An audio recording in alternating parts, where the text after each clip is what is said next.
یک جنگل میں ایک شیر اور ہاتھی رہتے تھے۔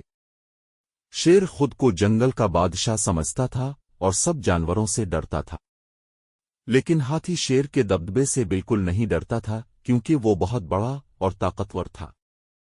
ایک دن شیر نے سوچا کہ وہ جنگل کے تمام جانوروں کو ڈرا دھمکا کر اپنی طاقت کا مظاہرہ کرے گا۔ وہ جنگل میں گرجتا ہوا چلا کہ میں جنگل کا بادشاہ ہوں، جو میری بات نہیں مانے گا اسے میں کھا جاؤں گا۔ سب جانور خوف زدہ ہو کر چھپ گئے، لیکن ہاتھی آرام سے اپنے راستے پر چلتا رہا۔ شیر نے اسے روکا اور گرج کر کہا، کیوں تم مجھے نہیں ڈرتے؟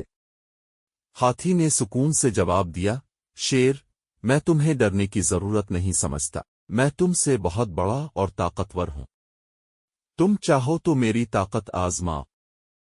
شیر نے غصے میں آ کر ہاتھی پر حملہ کرنے کا فیصلہ کیا، لیکن جیسے ہی وہ ہاتھی کے قریب پہنچا، ہاتھی نے اپنی لمبی سونڈ سے شیر کو اٹھا کر دور پھینک دیا۔ شیر دیوار سے جا ٹکرایا اور اس کی ہڈیاں ٹوٹ گئیں۔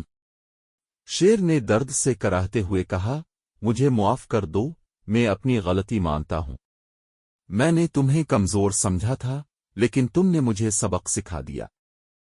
ہاتھی نے نرمی سے کہا، شیر، طاقت کا مطلب یہ نہیں کہ دوسروں کو ڈرو یا ان پر ظلم کرو، اصل طاقت وہ ہے جو دلوں کو جیت سکے اور دوسروں کی مدد کر سکے۔ یہ سن کر شیر کو اپنی غلطی کا احساس ہوا اور اس نے جنگل کے سب جانوروں سے معافی مانگی۔ اس کے بعد جنگل کے تمام جانور امن اور سکون سے رہنے لگے۔